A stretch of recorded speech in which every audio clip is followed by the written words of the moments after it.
Assalamualaikum warahmatullahi wabarakatuh. Perkenalkan, saya Aska Maulana Fikri Ramadan dengan NIM akhir 306.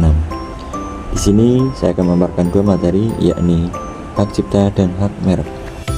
Baik, selanjutnya apa sih yang akan dibahas dari kedua materi ini antara hak cipta dan hak merek? Yang pertama, hak cipta. Hak cipta adalah hak eksklusif yang melekat pada pencipta atas karyanya yang diwujudkan dalam bentuk nyata dan berlaku secara otomatis. Dalam hak cipta, otomatis berlaku itu adalah setelah karya yang selesai diciptakan itu tanpa perlu pendaftaran. Akan tetapi, jika melakukan pendaftaran itu memberikan perlindungan yang lebih kuat. Kemudian contoh dari hak cipta ini seperti hak buku, musik, lukisan, film, dan program komputer. Selanjutnya mengenai apa sih dasar hukum dari hak cipta ini? Dasar hukum hak cipta di Indonesia tercantum dalam Undang-Undang Nomor 28 Tahun 2014 tentang hak cipta. Di dalam undang-undang ini mengatur secara rinci ketentuan hak cipta di Indonesia. Ya, seperti memberikan perlindungan hukum bagi pencipta atas karya-karya orisinal di bidang ilmu pengetahuan, seni, dan sastra. Selanjutnya tentang lingkup dan pendaftaran hak cipta. Dalam hak cipta ada dua lingkup, yaitu hak moral dan hak ekonomi. Untuk hak moral yaitu adalah hak untuk diakui sebagai pencipta karya, yang dimana hak ini juga untuk melarang perbuatan yang merugikan kehormatan pencipta. Kemudian untuk hak ekonomi itu untuk mengizinkan atau melarang penggunaan karya seperti adanya penyalinan, distribusi, dan pertunjukan. Dan nantinya juga dari hak ekonomi akan mendapatkan royalti atas penggunaan karya tersebut. Selanjutnya mengenai pendaftaran hak cipta ada beberapa 5 poin.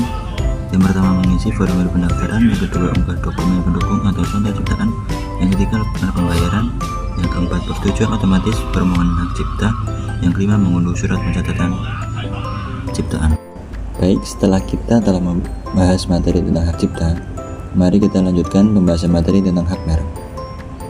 Hak merek adalah hak eksklusif yang diberikan oleh negara kepada pemilik merek yang terdaftar untuk jangka waktu tertentu, yang mana memungkinkan penggunaan sendiri merek tersebut atau memberikan izin kepada pihak lain untuk menggunakannya dalam membedakan produk atau jasa dari produk atau jasa yang sejenis dari perusahaan lain. Selanjutnya tentang ruang lingkup dan dasar hukum. Ruang lingkup hak merek itu meliputi perlindungan atas tanda-tanda seperti nama, logo, kata, angka, susunan, warna, gambar, suara, atau hologram yang berfungsi membedakan barang dan jasa di pasar, serta adanya merek dagang, merek jasa, dan merek kolektif. Penjelasan mengenai merek dagang, merek jasa, dan merek kolektif itu termasuk dari jenis-jenis dalam perlindungan merek.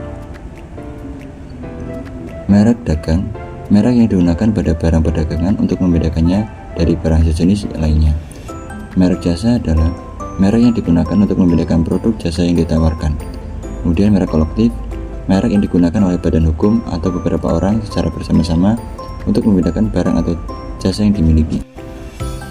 Kemudian dasar hukum dari merek ini itu diatur dalam Undang-Undang Nomor 20 Tahun 2016 tentang merek dan indikasi geografis.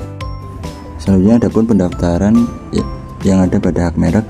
Yang pertama, pengecekan awal, yakni memastikan bahwa merek yang akan didaftarkan belum dipakai atau mirip dengan merek lain.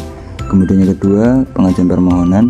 Yang ketiga, pemeriksaan formalitas yang nanti akan diperiksa kelengkapan dokumen dan administrasinya.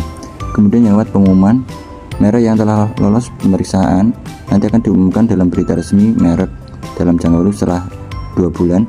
Kemudian pemeriksaan substansif, di mana dalam hal ini DJKI memeriksa apakah merek yang layak diberi perlindungan atau tidak. Kemudian terakhir adanya penerbitan sertifikat merek. Apabila telah disetujui, maka nanti akan diterbitkan sertifikat mereknya. Kemudian untuk jangka waktunya, hak atas merek yang terdaftar diberikan dengan jangka waktu 10 tahun sejak tanggal penerimaan permohonan pendaftaran merek.